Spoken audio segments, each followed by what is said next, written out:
기본적으로 장기 투자, 집중 투자를 해야 한다. 정말 우량한 기업이어야 한다. 주가를 보지 마시고 제대로 그래도 늘어나고 있는지를 봐야 되거든요. 사실 근데 대표님도 그렇고 물리는 경우가 없진 않을 거 아닙니까? 저희가 매도 기준은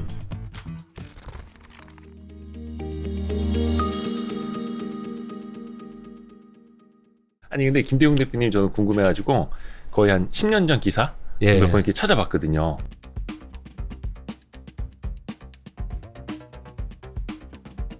그때 막 그로스힐 자산운용 만드실 때, 예.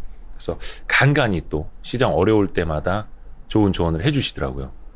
네, 자주 했는데 네. 맞을 때도 있고 틀릴 때도 있고 그랬죠. 그럼요. 그래서 저도 한번 진짜 김대웅 대표님 모셔야지 하는데 마침 위너스북에서 연락이 와가지고 투자를 위한 투자가 새로 나왔습니다. 요 되게 핫한 따끈따끈한 시간이죠. 얼마 안 됐습니다. 이제 한 일주일? 일주일 됐습니다. 이 책이 어떻게 보면은 뭐 입문하시는 분들 입장에서도 어렵지 않게 읽을 수 있는 책인 것 같아요. 네, 요새는 이제 동학개미 분들 수준이 워낙 높아지셔가지고요. 저는 처음에 쓰면서 일반인 위주로 이제 쓰다 보면은 조금 그러니까 좀 어려워질까봐 걱정하면서 이제 눈높이를 많이 낮췄는데 오히려 쓰다가 그냥 지금 너무 전문적이시니까 그냥 편하게 썼습니다. 제가 펀드 매니저를 하는데 그대로 썼습니다. 보통 이제 그 평상시에 갖고 있는 투자에 대한 생각도 많이 담으신 걸로 알고 있는데 앞이 투자 마인드부터 좀 시작을 하더라고요. 사실은 제일 중요한 게 그거잖아요. 그렇죠. 10년, 20년을 하더라도 초보자처럼 흔들릴 수 있는 게 마인드여가지고 그거 나오더라고요. 지금 이때 많이 느끼실 텐데 인간은 본능적으로 두려움을 갖게 돼 있고 그 두려움의 어떤 팩터가 생기면 그걸 피하려는 게 본능이다. 근데 그것과 좀 본능과 좀 다르게 행동을 해야 된다라는 말씀을 앞에서부터 담아 놓으셨더라고요. 그렇죠. 그 이야기 좀 해주십시오. 근데 그게 참 사람 마음처럼 되지가 않아가지고 이게 참 어려워요. 지금이 딱 그런 때잖아요. 온갖 그 걱정거리도 많고 사실 문제도 많고 이런데 그 챕터를 쓴 이유는 그렇습니다. 실질적으로 얼마 전에 오늘인가 기사 나온 거 보니까 이번에 폭락장에서 워렌 버핏은 주식 50조를 샀더라고요. 180조 정도 원의 현금을 갖고 있다가 벅셔 해더웨이가 50조를 이번에 하락장에 샀더라고요. 그래서 기사 보시면 다 나옵니다. 그런데 이제 그런 분이 전형적으로 이 공포를 갖다가 역으로 이용해서 이거 싼 기회 아니냐 이렇게 보는 거죠. 그러니까 이제 오바마의 현인이 어떤 거의 신의 레벨까지 올라간 것 같고요.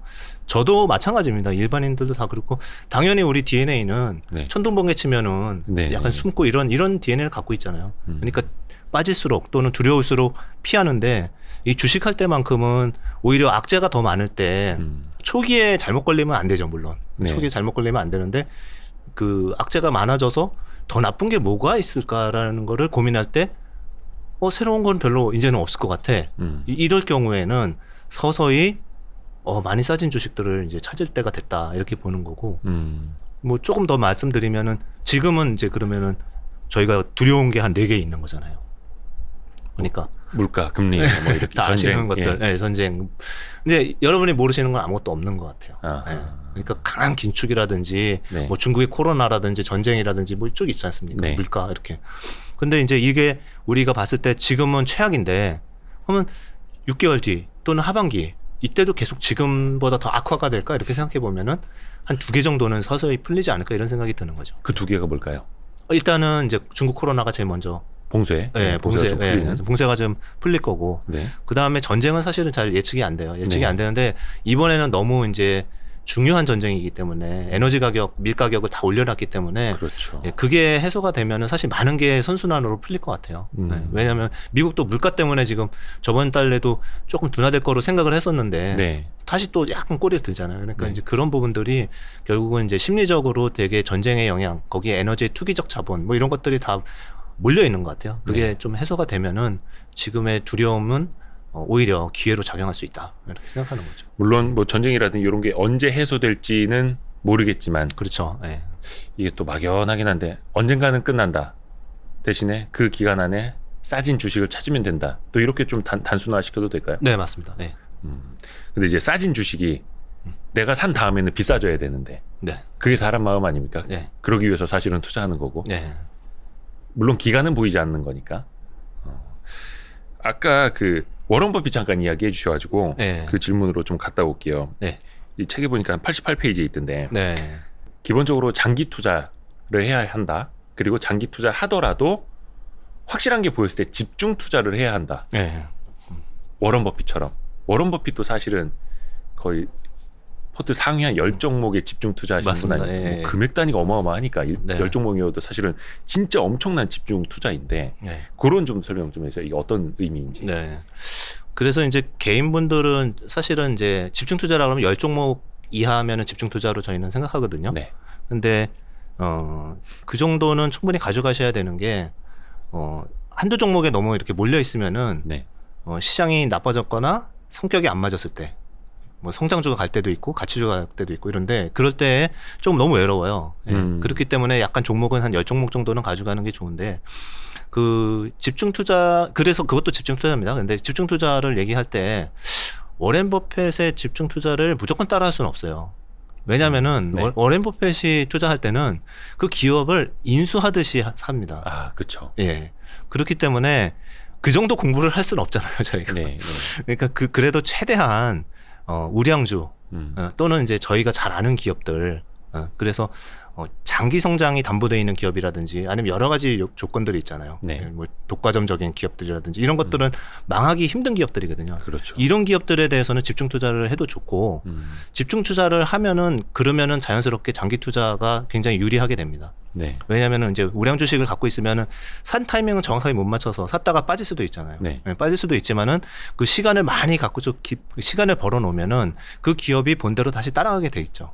그러다 보면은 결국은 저희가 산 가격에서 일시적인 손해가 나더라도 뭐 1년 놓고 보면은 원래 궤도로 이제 이익에 따라서 가는 거죠. 그렇기 때문에 저희가 봤을 때는 그 워렌 버핏의 집중 투자를 따라하는 건 정말 좋은데 그게 그만큼 공부가 수반이 돼야 된다. 그리고 정말 우량한 기업이어야 한다라고 말씀드리고 싶고요.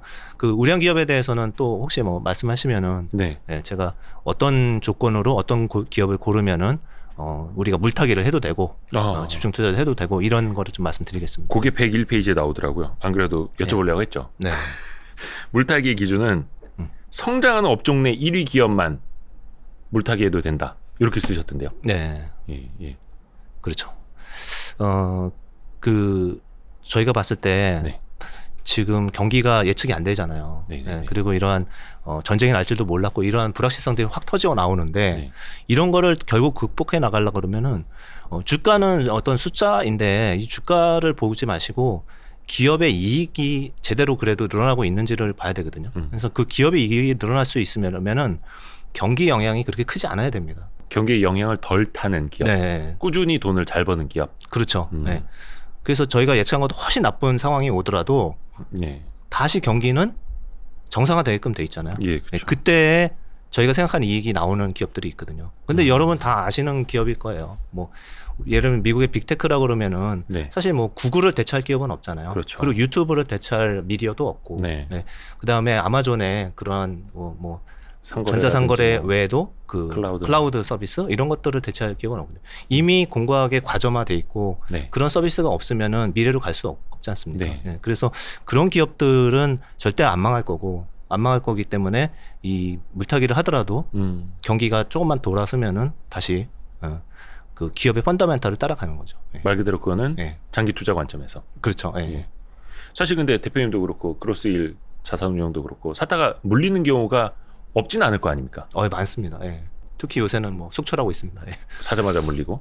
그러면은 어떻습니까? 솔직히 인간된 마음에서는 그 저희가 사는데 예. 물려도 사실 저희는 이제 종목이 한 50개 뭐 이렇게 됩니다. 이렇게 많아서 네. 물린 종목이 사실 굉장히 많아요. 많기도. 지금 같은 네. 시장에서는 뭐 네. 계속 빠졌습니까?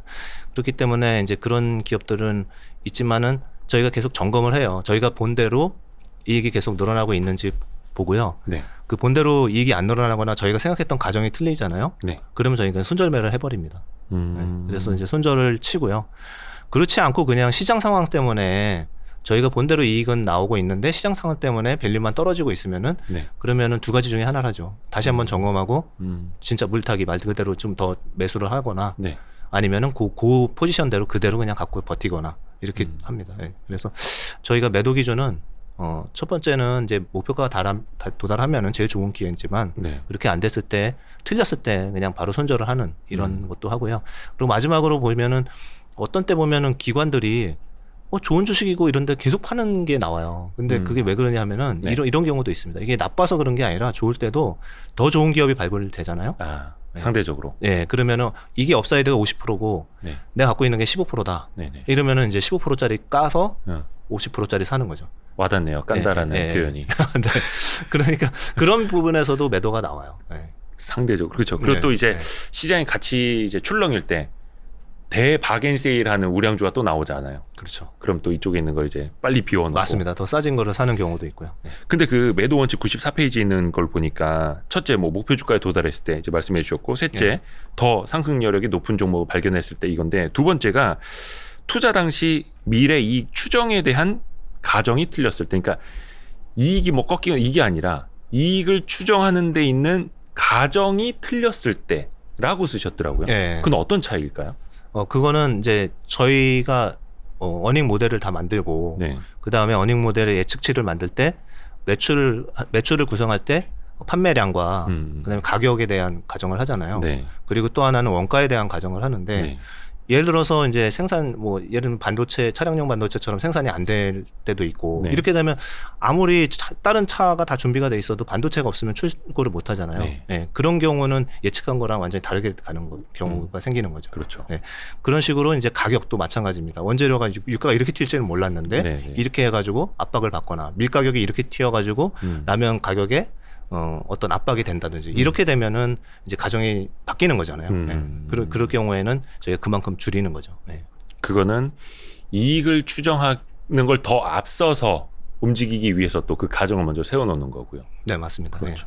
그래서 Q와 P, 양과 질 같이 봐야 되는 것도 비용도 같이 감안을 해야 되는 거고. 맞습니다. 그런 이야기도 있더라고요. 약간 그래서 많은 사람들이 그런 질문들을 제일 많이 해요. 개인 투자자분들 만나보면은 매수보다 매도가 더 어렵다. 어떨 때 매도를 해야 되고 어떨 때 차익 실현을 해야 되고 어떨 때 손절을 해야 되느냐.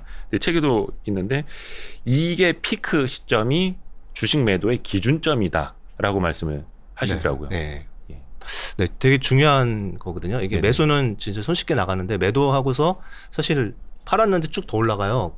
그러면은 샀을 때 빠지는 것만큼 멘탈이 많이 갑니다. 짜증나죠. 되게 멘탈을 많이 상하고요.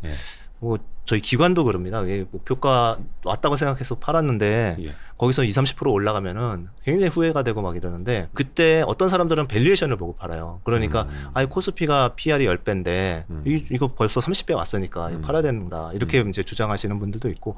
그런데 저희가 오랫동안 보니까 그거보다 제일 좋은 매도의 타이밍은 그 기업의 이익이 증가하는 게 있잖아요. 증가율이. 그게 피크아웃 할 것 같을 때 파는 게 제일 좋습니다. 그거는 그냥 절대적인 이익 금액이 아니라 어떤 증가율 측면에서요? 그렇죠. 증가율이. 그래서 좀 무서운 얘기를 하나 드리면은 뭐냐면은 신문에서 보면은 어떤 기업의 이익이 사상 최고치를 쳤다라고 막 나오는데 주가는 뭐 30% 빠지고 좀 더 있으면 막 반토막이 나는 경우가 생겨요. 근데 왜 이익이 사상 최고치가 났는데 왜 그러지? 이렇게 보면은 그게 증가율이 둔화됐기 때문에 그래요. 그렇죠. 예를 들면 이제 셀트리온 그룹이나 이런 경우도 막 이익이 50에서 100%씩 증가하다가 갑자기 이익 성장률이 정체가 돼버리거나 10%로 이렇게 둔화가 될 때가 있거든요. 그러면은 기억하시겠지만 셀트리온이 한참 잘 나갈 때는 PR이 60배, 70배씩 받았잖아요. 그거는 결국은 성장률이 한 40-50% 이상 된다라는 거를 가정을 하고 있는 거거든요.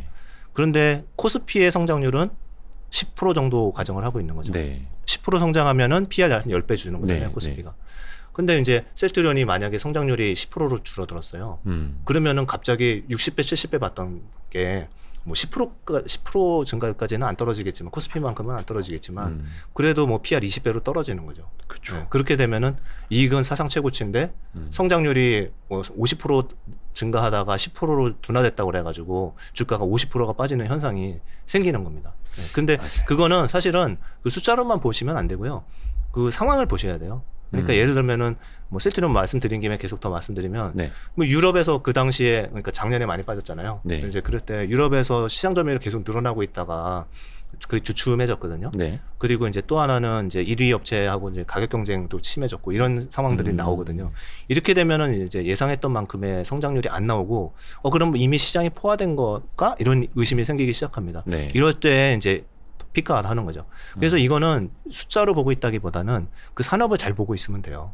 산업을. 예. 기업 자체도 중요하지만 그 네. 기업이 속한 산업. 예, 산업이 사실은 훨씬 더 중요합니다. 제가 훨씬 더. 한두 가지만 또 예를 예, 드려도 예. 되죠. 예. 뭐 예를 들어 드리면은 훨씬 더 이제 와닿으시기 때문에 그 재작년부터 해가지고 스판덱스가 갑자기 쇼티지가 났어요. 그러니까 왜냐면 코로나 때문에 이제 운동도 많이 하고 그렇죠. 하면서 룰루레몰이라는 브랜드도 굉장히 유명했었고 레깅스 네. 스판덱스로 만들잖아요. 그런 것들이 이제 폭발적으로 성장을 했고 그 쇼티지가 났습니다. 그러다 보니까 세계 1위 회사가 이제 효성 TNC거든요. 그렇죠. 예, 그 회사가 이제 증설을 발표를 했죠. 그리고 난 다음에 주가가 5배가 올랐어요. 그렇죠. 예, 10만 원대에서 거의 한 100만 원 육박하는 가격까지 네. 갔었죠. 예, 한 9배, 10배까지 올랐었네요. 예. 그쵸. 바닥부터 보면. 네, 바닥부터 그쵸. 보면. 예. 예. 그렇게 올랐다가 증설을 발표를 했고 증설을 하는 동안 계속 올랐어요. 그리고서 증설이 끝난 게 작년 8월이에요. 네. 예, 거의 2배 증설했습니다. 네. 그러니까 이때 이제 물량이 쏟아져 나오겠죠. 예, 그리고 또 하나 위험했던 게 뭐냐면은 중국 업체들이 같이 증설을 다 했어요. 네. 2위, 3위 업체들이. 네. 그러니까 그 증설이 끝나갈 무렵에 빠지기 시작해가지고 주가가 거의 50% 이상 빠지지 않습니까? 그렇죠. 그러니까 저희가 알 수는 있는 거예요. 그거 다 빠진 다음에 알 수 있는 게 아니라 증설이 다 끝났고 경쟁사도 증설이 나왔으니까 이제 물량이 쏟아지면 가격에 영향을 주겠구나라는 것들은 좀 미리 알 수 있죠. 그렇죠. 네.